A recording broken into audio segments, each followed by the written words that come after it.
Call to order the regular meeting of the Ashland Board of Commissioners for Thursday, April 11th, 2024. We'll begin with invocation by Commissioner Goot. Let us pray. Father, we are thankful today for our city and your blessings on us in recent days. We ask for your Holy Spirit to enter our chambers and to preside over our meeting today. We ask for your wisdom and guidance over this Board of Mayor and Commissioners as we strive to make the right decisions for our city in the best interest of our citizens. Bless our city manager, our staff and employees, and those that attend us today. We pray always in Jesus' name. Amen. Let's stand and salute. I pledge allegiance to the flag of the United States of America and to the republic for which it stands, one nation, under God, indivisible, with liberty and justice for all.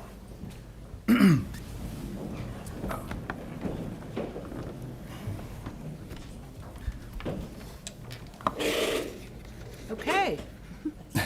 Scared me. Get a motion to receive and file the agenda. So moved. Second. Any discussion? All in favor? Aye. Motion to receive and file minutes for the regular meeting held on March 28th, 2024, and the called meeting held on April 5th, 2024. So moved. Second. Any discussion? All in favor? Aye. Hearings and reports. Commissioners, Commissioner Clark. Thank you, sir. Welcome, everyone. I hope we're in and out of here before the storm hits. I don't think it's not supposed to hit until later, so we should be. We should be. Yeah. Just a couple of announcements on my end. I had a Housing Authority Board meeting on Tuesday, and I'd like to come back and let you guys know kind of where that sits. The Ashland Housing Authority is at 97% occupancy. There are 123 people on the waiting list for scope and 108 for the board. Just to kind of give you that little tidbit. Also exciting information from the Housing Authority. The Housing Authority paid off all of its debt in March, so they Amen. are officially debt-free. So just an update from there. The other update I wanted to give, on Tuesday at Boyd County Fiscal Court meeting, I was appointed to the Northeast Kentucky Economic Development Partnership, the new board for Boyd and Greenup County. I'll be serving with Scott Martin from the Northeast Kentucky Chamber of Commerce and 18 other people, 10 from Boyd and 10 from Greenup. So I'll keep you updated on that progress as it unfolds. Thank you. Okay, Commissioner Spriggs. Welcome, everybody. It's good to see everybody out on a dodgy kind of weather day. We had our Vietnam Veterans Luncheon last Saturday, and it was amazing.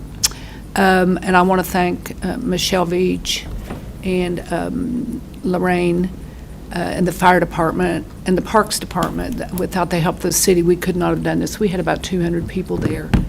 And it was really, really a wonderful thing, and most appreciated by our veterans who were forgotten and treated badly. So also I wanted to mention that Start Appalachia is tonight. Doors open at 5:30 p.m. at the Transportation Center. Hopefully the storm will be through there, but this is, join us in shaping our Appalachian region this Thursday at the Ashland Train Depot. So you can go to that tonight and be there for, it's a competition, is it not, Amanda? Mm-hmm. Yeah, try to show up if you can. That's all I have. Okay, thank you. Commissioner Goot. I just want to welcome everybody to our noon meeting. I just want to say I'm thankful for our first responders and their quick response during our recent storm. I'm thankful for them, our police and fire department, our EMTs, our AEP, and we're just praying that this afternoon is not quite as severe. Secondly, Repair Fair is coming up on May the 18th. Presently, we have 54 projects scheduled for Repair Fair, and so I'm asking for volunteers. If you're skilled, especially skilled volunteers, see DJ Reimer, and this is fast approaching right next month. Lastly, opening day for our Little League is tomorrow night for girls softball and Saturday morning for boys baseball at Oliverio Park, the new refurbished Oliverio Park. and with the brand-new playground up there, so I'm looking forward to it. That's all I have. Thank you very much. Along the lines of the storm update, we've had this from the Boyd County Emergency Management Group. Late morning update, still looking at time frame of 3 p.m. to 5 p.m. For storms. Could see renegade storms pop up earlier in the afternoon. So we know our emergency management team is paying close attention to what's going on out there. It's been a rough few weeks for storms, of course. We've all dealt with it. So just wanted to pass that along. So I'd like to also say huge thank you. I think we got the notification just after our last meeting about our conference center and the allocation from the state.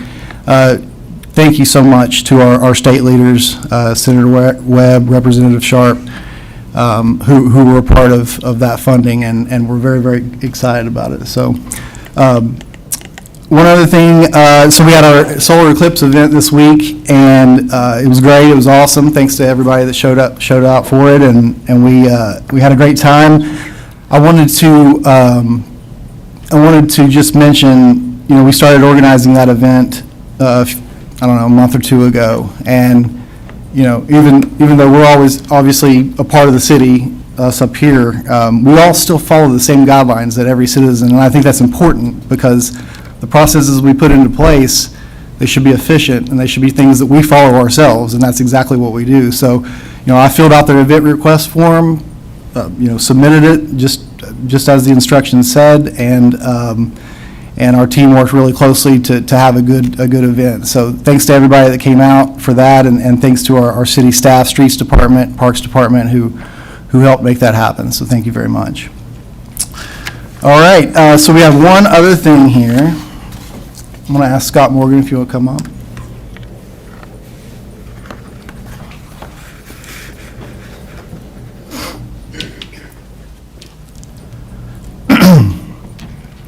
And this is a proclamation. Whereas emergencies can occur at any time that require police, fire, or emergency medical services, and whereas when an emergency occurs, the prompt response of police officers, firefighters, and paramedics is critical to the protection of life and preservation of property. And whereas the safety of our police officers, firefighters, and paramedics is dependent upon the quality and accuracy of information obtained from citizens who telephone the Regional Public Safety Communications Center, Boyd County, Kentucky. And whereas public safety telecommunicators are the first and most critical contact our citizens have with emergency services, and whereas it is fitting and proper to set aside a day to express our gratitude and respect for the sacrifices made by Vietnam War veterans and their families, whereas public safety telecommunicators of the Regional Public Safety Communication Center have contributed substantially to the apprehension of criminals, suppression of fires, and treatment of patients, and whereas each dispatcher has exhibited compassion, understanding, and professionalism during the performance of their job in the past year. Now, therefore, Matthew B. Perkins, Mayor of the City of Ashland, do hereby proclaim April 9th through 15th, 2024 to be National Public Safety Telecommunications Week in Ashland, Kentucky, in honor of the men and women whose diligence and professionalism keep our city and our citizens safe. And we just like to say thank you so much for all the work that you do. Obviously, storms, anything that can happen, you're really that vital line to our first responders. And so I'm going to walk up here and present this to you. Let's give a round of applause.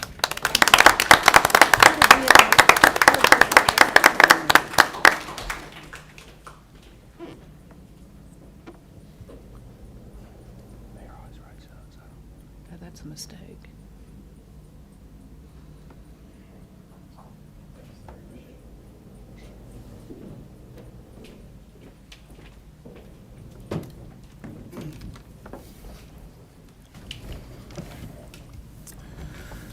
Okay, City Manager's report.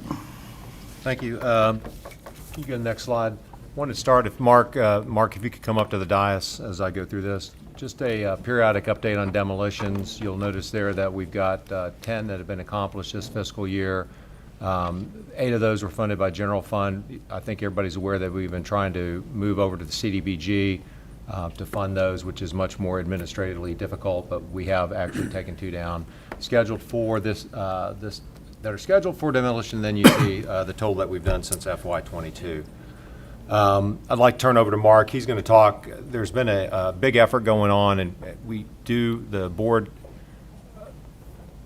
encumbers a lot of money to go to a lot of utility projects, and sometimes it really, folks don't know what the details are. So Mark wanted to talk the raw water line with you all today. Yeah, so this is one of the projects that we have going on in the city right now at the water treatment plant. It's a rehabilitation of the pipe that you see on there. It's a 42-inch ductile iron line. The issue with it, if you can see in the bottom left photo there, you can see the concrete on either side of the pipe right there. Basically, the pipe runs through the middle of a containment dike for chemicals. So anytime those chemicals spill down into that dike, if they fill up, if there's enough chemical in there, it comes into contact with the bottom of the pipe. It's not a really good design, so we get excess corrosion on the bottom of the pipe. This pipe is basically the main line that feeds raw water to the treatment plant for treatment. So there's concern, there has been concern over the integrity of that pipe, and we wanted to stop any further corrosion or any further issues. So what we've determined to do and what we've done is to do a carbon fiber wrap on this pipe, and it'll completely encapsulate it. You can see in all of these pictures, you can see the top picture, there's some pitting there, which is not a minor pitting, that's not of major concern. The real concern is on the bottom of the pipe that you can't actually see. But at this point, the pipe has been cleaned by sandblasting, and it's ready to take on a level of, the first layer of epoxy, and then ultimately it gets wrapped with a carbon fiber material that you can see at the bottom there, and that carbon fiber is laid up similar to like a fiberglass process. It'll be coated with epoxy and wrapped around that pipe. How old are those pipes? That's a 42-inch line. How old is it? It's original from the plant in the Yeah. mid-'50s. Mid-50s, yeah, so it It's still an looks old- pretty good. I mean, Yeah, well, the plant, and one of the issues with this pipe is it's so large, and the way it's constructed is that effectively the plant is almost built around it. So to go in there and remove that pipe is a big ordeal. So this is basically we're comfortable in what's going to happen here. This technology is used all the time at Marathon and other places. You can see the flanges there on the piping. One of the things that will happen, this will be completely encapsulated, and it'll be built up over top of those flanges, and everything encapsulated. It'll provide that corrosion resistance and also stability. So the reason I wanted to brief this today is you'll see item number 10 on the consent agenda is a water treatment plant water line payment for $111,000 of the $271,000. That's why we wanted to tie that together today. One last thing, Erica, please, on the next slide. You can see the top picture there. You can see that white section right there that you're actually looking down in on the pipe, and that's got a that's got a coating of epoxy that's already on it. So that one's in the process of being, or that section was in the process of being wrapped. But ultimately, it'll end up with the carbon fiber on it. That's pretty cool. Anything else? No, that's, I mean, in the plant, I mean, we look at the entire plant and you identify, like, what are the biggest risks. If you lost this for some reason, you have no redundancy. So, I mean, that's Exactly. literally how we get river water into Yeah. the plant, right? Yes, So, it's how we deliver water to the plant. Yes. one quick question, if we had to stop intake for some reason, how long would we go on the reserves that we have? I think that we can go about 5 hours without no one even really noticing Yeah, through our reserves at DeBoard Hill, but I think it was somewhere around 10 hours when we start, 8 to 10 hours when people would start, some people would see lower pressures. I think it's around 24 hours, Steve, overall, is that correct? Before we would actually lose service? Speaking of the raw water intake being shut down and us, just for some reason you Yes. can't pull water in. so we have about 3 days storage up on the hill. True. Okay. I was talking about if this pipe went out and we could, yeah. Yeah, okay, thanks. Well, so it's important. Yes, very much Yes. so, yeah. Thanks, Mr. Hall. Thank you. You'll notice item number 9 on consent agenda is on sidewalks. Next slide, please. This is a list of the sidewalks that have been adjusted recently or concreted approximately 4,000 linear feet. And I believe this is, these updated places have been posted on the city website. Next, please. This is just kind of a minor thing, but there's been observations about the safety of when we water the street plants. Y'all notice the last couple years we've had harnesses on the employees that weren't there before, and this is something I think that came through the risk manager and the streets department. So they've got this contraption around the edge, so in case one of our guys, I see Ducky there looking at him, I think he's got a look of disbelief or something on his face there, but this is just something to keep those folks a little bit safer. Next. Okay, a couple other topics I wanted to hit. An update on the flood wall. This is something I haven't talked about publicly, but the Ohio River crested in Ashland at 5 p.m. on Saturday the 6th at 52.26 feet, which is approximately 18 feet above the normal elevation level of 34 feet. The flood event began on the 3rd. And we placed 18th Street Pump Station into operation on Thursday. The 10th Street and 26th Street stations were put in. And finally, 15th Street Station went into operation that Friday. The river crested Saturday and then began to recede. 4 of our 6 stations went into operation, as I mentioned, which totaled 6 days. This also meant that 2 crews of 2 people worked 12-hour shifts for 24 hours from Wednesday to Monday. The only issue we saw was we have a broken flood gauge at the 18th Street, so they had to physically monitor, and we're working on getting a resolve to that. This was also interesting note, this is the highest crest that we've had since March of 21 when it crested at 58 feet. So kudos to everybody that participated in that. And then the last thing I wanted, that helped with that, the last thing I wanted to talk was a Winchester Street update. 17th and 18th Street roundabouts are going to be done simultaneously like we did 15th and 16th Street previously. That's scheduled to begin on the 22nd of April, weather permitting.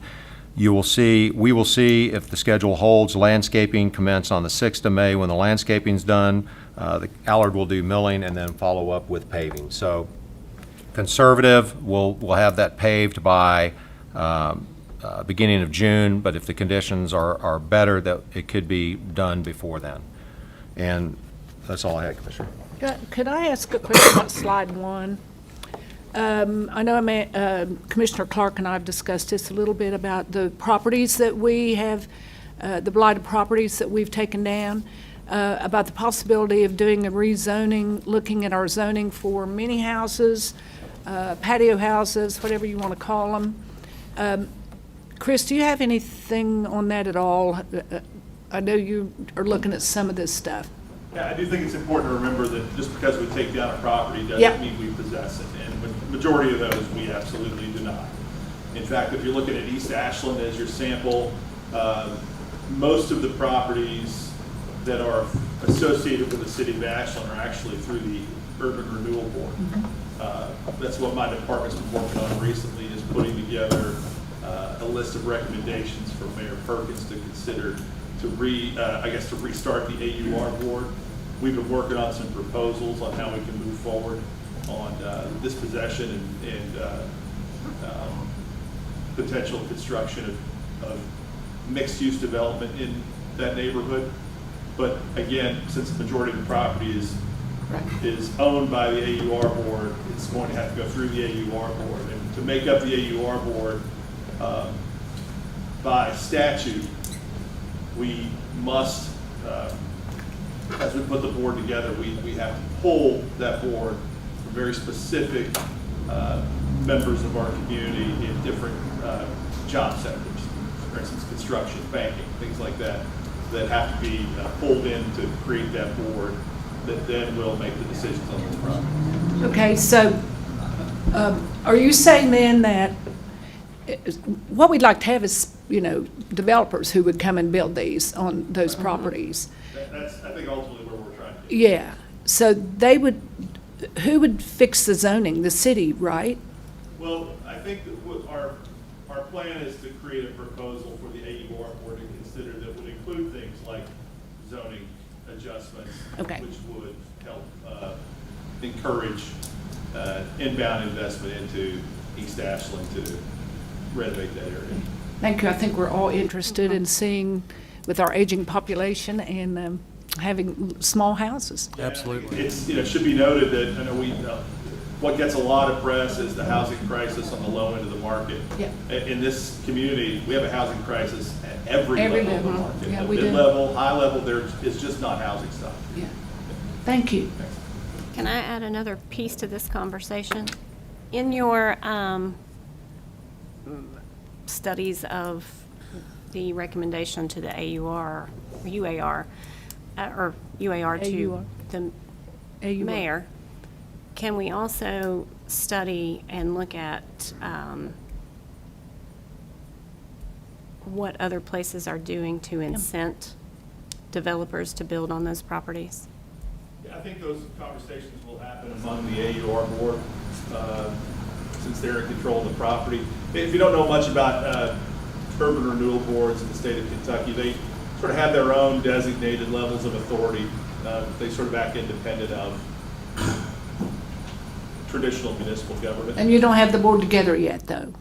We've identified some Okay. folks, but we're still, because the sectors are so specific, Yeah. it hasn't been that easy to get 5.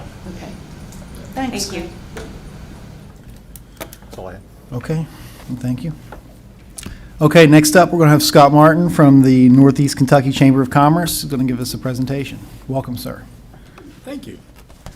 Good to be here. So, yeah, there have been some changes, and I know many of you are aware of it. And I want to thank you personally for every ribbon cutting, every event we have. You all show up in force, and I can't thank you enough. So it brings the community together. So, Wait, yeah, how many have we been at this year? 16? Was it 16? we're 16 or 18 so far this year. Yeah, moving right along. Pretty incredible. We're happy. Yeah, so that's our job is to shine a light on these people who are making the commitment and the investment into our community. So that's what we do. And now, as the Northeast Kentucky Chamber of Commerce, we're here for the businesses. We're here for the communities. And what you need to know is in 1887, that's when we became a joint chamber between Boyd and Greenup County. So for 137 years, we've been doing this. So we've gone through a lot of really big scissors. So what we're doing right now is rebranding, kind of sharpening the focus, because it's all about promoting the growth and welfare of the businesses here in our region and serve our communities. It's pretty much what we're designed to do. So that's what we're doing. The new logo and branding will roll out soon, as will new services, some organizational changes, and the ability to serve the region. So most of you all are kind of familiar with me. I've spent the majority of my life either talking to or about this community, and it gets really easy now because we're all coming together. Both counties are working well, the region is working well, and we appreciate your support, and we look for you to stay with us as we go forward, because communication is going to be the key. It has been. It's what's gotten us this far as we rebrand. So there's a big reboot going on inside the office. We're freshening it up. Give us a few weeks. Swing by, check it out. We have all new software. We're going to roll out a new website. What's important about the website is, as a member of the chamber, you'll be able to get in. You'll have a secure login, and you'll be able to get in and change things for yourself on the business side, or do member-to-member discounts, or post jobs, or whatever you need to do. So it opens up more communication for everybody, which is needed. So that's happening. The website will have that. We also roll out an app with this, so push notifications looking straight to your pocket. So you'll know what's going on all the time, and if there's anything we need to address quickly, we absolutely can. And what it does is empower our membership, and it gives us a direction where we're all helping each other. With the directory listings, there'll be a kind of a tiered program. They'll still have the basic package we have now. But you'll be able to put your logo on there, pin drops, or whatever you want to do to enhance what you have on our site. We're as we roll out, and this will happen the 23rd, we're going to have a big rollout party for the new logo and branding. And before I tell you where it is, I have to take a minute and really brag about Tipton Creative and Madeline Tipton specifically, because when we started down this road, we knew we were going to rename, we knew we were going to have to rebrand, and automatically people think, let's find an agency, we'll call Lexington, we'll call Louisville, Columbus, Cincinnati, whatever. Tipton Creative is right here. Madeline's degree is in branding and marketing, and she's put together the most amazing package. Again, we'll roll it out the 23rd. We're going to be at the venue at the Edge from 5 until 7. Everyone's invited. Somewhat of a press conference party type thing. What date, Scott? The 23rd? April 23rd? Yeah, April 23rd, right, yeah. We just received our materials in the last probably 10 days, so we're trying to speed this up and get it out because we have things going on. We need to put the logo on it, but we want to roll it out properly. So, we'd love to see you there. The programs are, we're keeping our programs. Community Leadership Development, we just met the other day. It's heading into its 45th year. It was the first CLD program in the Commonwealth. Every other CLD program throughout the state of Kentucky is based on ours. So we've been doing that right, and we make changes. And, Mayor Perkins is one of the co-chairs of that program, and it's phenomenal what happens. Much like that is youth leadership, which is entering its 31st year. That's where we take high school juniors and walk them through the process we do with CLD. One day, it's a day a week. For the high school seniors, we do it once a month because we can't take them out 7 weeks in a row. But, one day it'll be industry. The next time we meet, it's healthcare, then it's the arts, whatever it is. So they see what this region is, and the thought process is just like it is for the working leadership is with these students. We want them to, when they finish school, if they want to go straight to the workforce, great. If they're going to go to college or trade school, great. But come back here and help us grow. So that's what that program's about. Young professionals are still going strong. Those are the ones that group runs our backpack program, and where that's important is every grade school child, K through 5 in both counties, that first day of school is kind of tough, but if you don't have your pencil and your paper and stuff you need, it's even tougher. So we make sure everybody has, it's a level playing field. They get a new outfit, they get shoes, they get a backpack, they get all their school supplies, so everybody starts the same on that day.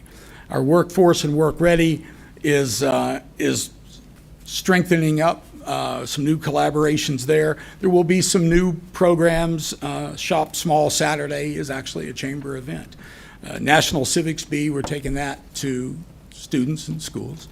And we're going to start a series of roundtable events, whether it's a CEO roundtable or new business roundtable, women in business roundtable, mental health roundtable.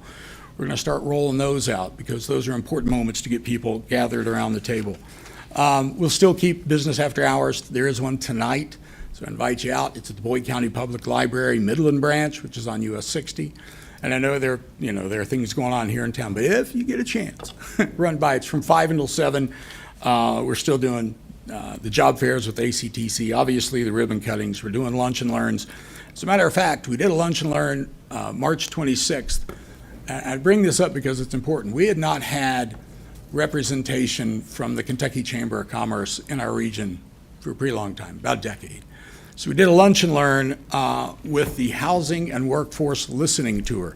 It's Dr. Charles All, who is the executive director of the Center for Policy and Research with the Kentucky Chamber of Commerce.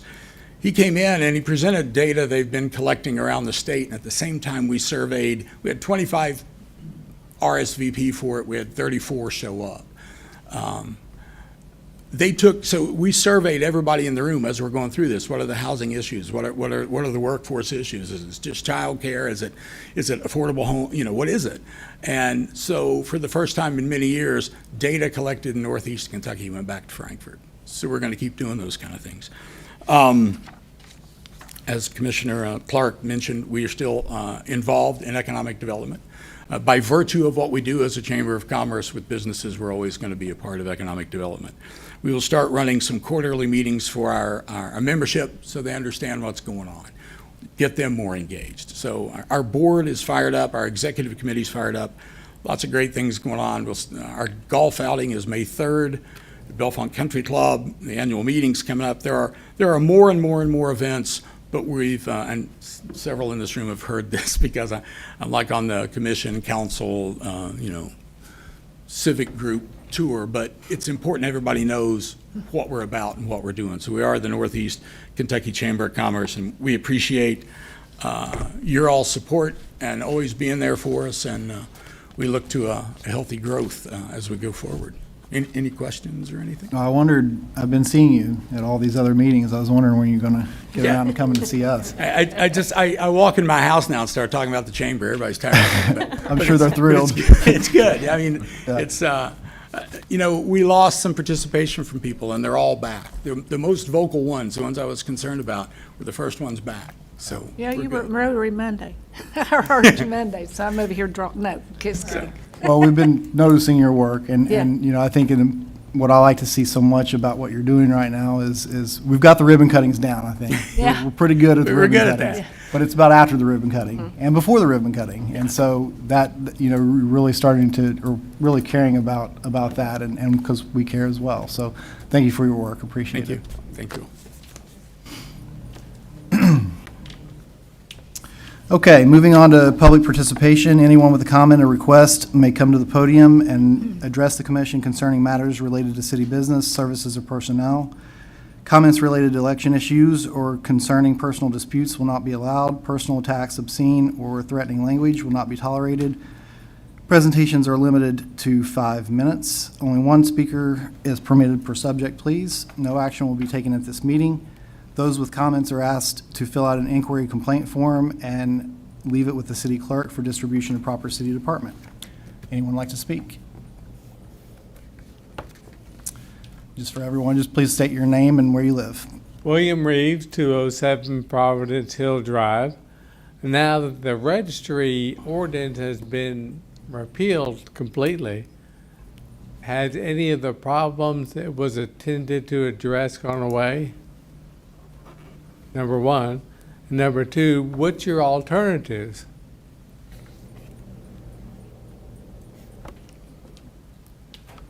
Okay, thank you very much. Anyone else like to speak? Okay, hearing none, we'll move on to old business. Old business, item A, second reading and final adoption of an ordinance entitled, an ordinance to the City of Ashland, Kentucky authorizing and directing the mayor to execute a conditional commitment letter for a Kentucky Infrastructure Authority loan for the Ashland Lead Service Line Inventory and Assessment Project in an amount not to exceed $874,130,000 for the Department of Engineering, and upon meeting certain conditions, authorizing and directing the mayor to execute on behalf of the City of Ashland any and all documents associated with the loan. And there is a staff recommendation on this one that this be tabled to the next regular meeting because of some potential changes in the terms. Motion to table. Second. Any discussion? All in favor? Aye.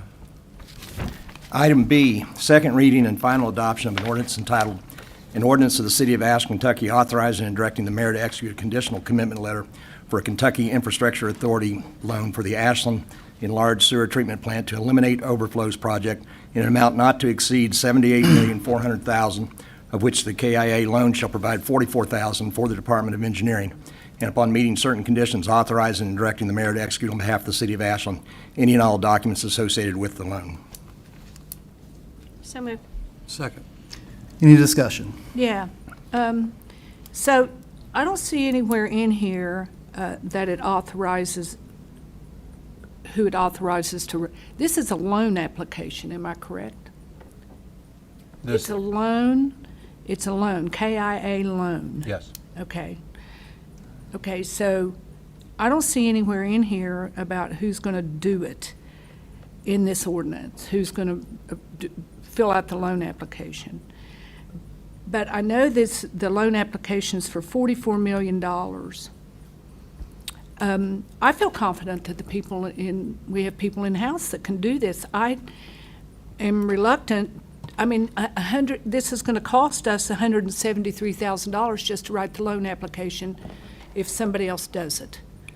And I know that doesn't sound like a lot when you're talking about $44 million, but believe me, that's a lot of money. $173,000 is a lot of money. So I would like to discuss why we're going outside the building for a loan application. And we're going to pay $173,000. And where in here does it say who does it? Can I comment for just a second? Because you Yeah. asked me to look for this. I went through and I read Yeah. everything, and it actually, so we've already been awarded the loan. In our loan application or the project review in our documents, it has FiveCo as the project administrator. Well, how did this happen? I mean, don't you think the commission should have voted on this? Who writes for this? The loan itself has been working through FiveCo with FiveCo assistance since 2018. The original loan, when we had a lower amount estimated for the wastewater treatment plant, back when we were in the $30 was million. yeah, $30 million. I So think. FiveCo, in their traditional responsibilities to municipalities, both county and city, helped us with writing that, the initial loan. So they've been side by side with us doing paperwork all along.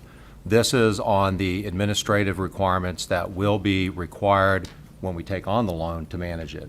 That fee, it is a lot of money. We're not paying separately. That comes out of the $44 million. It's not, just to clarify for the public, I think you know that. But we still have to pay that back.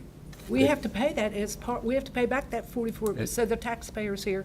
So, so help me understand how they are administrating a loan.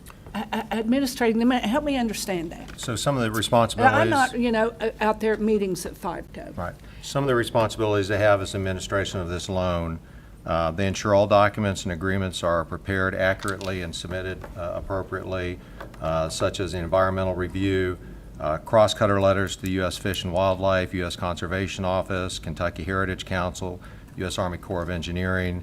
They're responsible to submit all required documentations to the funding agency. They review the project invoices, finances, submit payments for approval, and they work as an intermediary between all project partners and the funding agency to ensure and maintain compliance. So we pay them and they pay the loan back? Is that what that is? Is that what you're saying? The city there? pays the loan. All the portion is, the $173,000 is for the administration that I just described of the loan. And that's the work that FiveCo is doing. See, I And don't it's- like that, but I have to vote on this to get the 44 million, because I'm for this, of course, the sewer plant. This is us accepting that, the conditions that were established that are detailed. Well, I want to this know has that to I go- think we have talent here to do this, but I have to vote yes because I want the $44 million. I don't like the way this is done, just saying. Thank you. Thank you. Okay, any other discussion? All in favor? Aye. Any opposed? Item C, second reading and final adoption of an ordinance entitled, "An Ordinance of the City of Ashland, Kentucky authorizing and directing the mayor to execute a deed of conveyance between the City of Ashland, Kentucky and Boyd Company, formerly known as Wayne Supply Company, conveying a parcel of land located on U.S. Route 60 in the center of Marsh Run pursuant to the lease agreement dated July 24, 1979. So moved. Second? Any discussion? All in favor? Wait, just a minute, what is that for?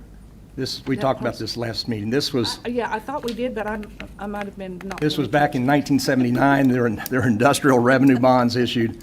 Apparently, at that time, it was required that the bonds be issued in the name of the property holder, so Wayne Supply Company conveyed what we call a bare legal title to the City of Ashland. At that time, we leased it back to them.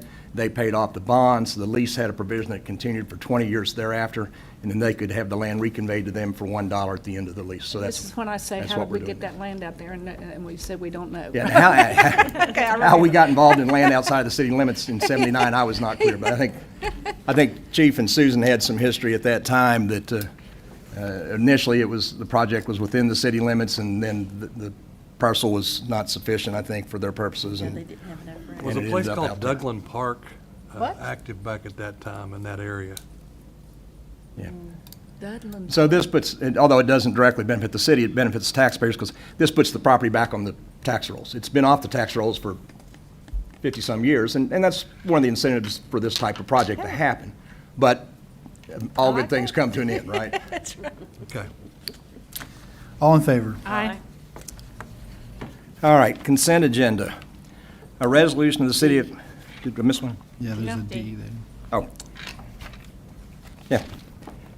Item D, second reading and final adoption of an ordinance entitled, an ordinance of the City of Ashland, Kentucky authorizing and approving change order number 1 between the City of Ashland, Kentucky and the Tower Corporation for the Dawson Pool Lining Project, increasing the contract in the amount of $110,718 for the purchase and installation of a perimeter recirculation system.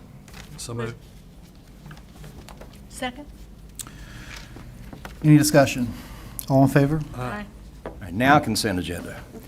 A resolution of the City of Ashland, Kentucky adopting, authorizing, and approving the course of action presented by the city manager on the items appearing on the consent agenda for the regular meeting of the Board of City Commissioners of April 11, 2024. So moved. Second. Any discussion? All in favor? Aye. New business, item A. First reading and approval of an ordinance entitled, an ordinance of the City of Ashland, Kentucky adopting and authorizing the submission of the Ashland Assisted Housing Authority, KY 142-2024 annual plan for the City of Ashland Department of Community and Economic Development, Division of Assisted Housing, Section 8. So moved. Second? Any discussion? All in favor? Aye. Aye.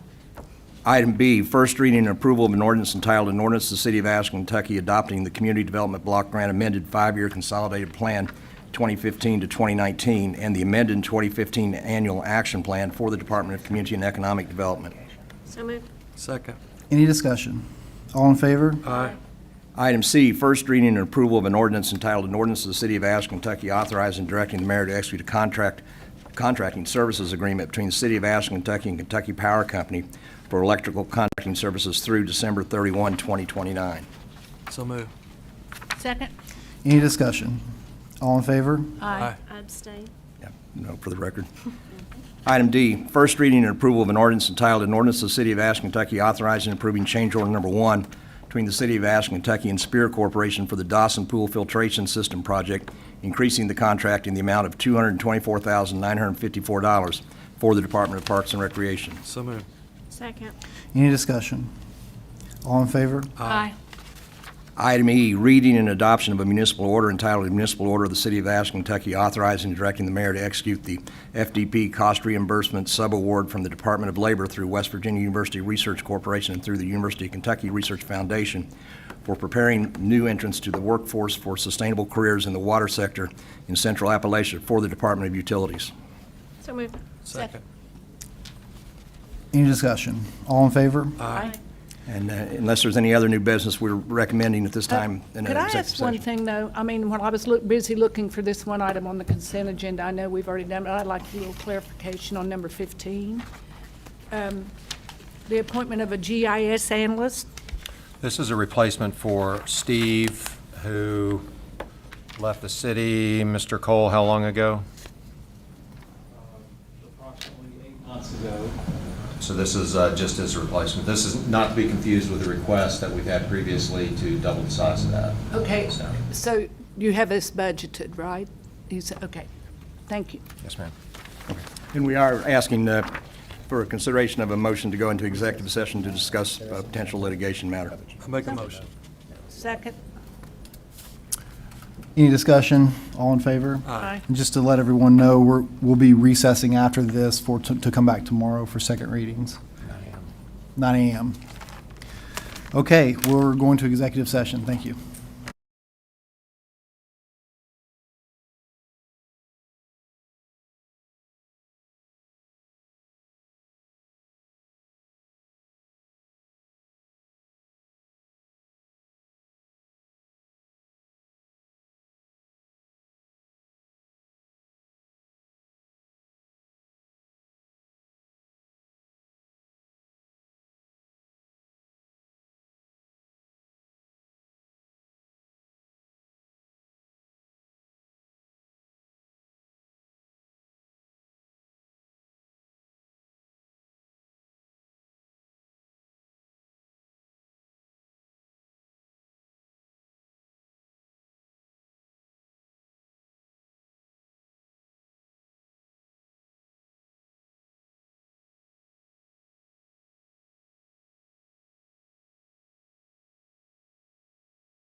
Okay, we have returned from executive session. No action was taken. At this time, can I get a motion to recess until tomorrow at 9 a.m.? So moved. Second. I was All in paying favor? attention. Aye. We are in recess until 9 a.m.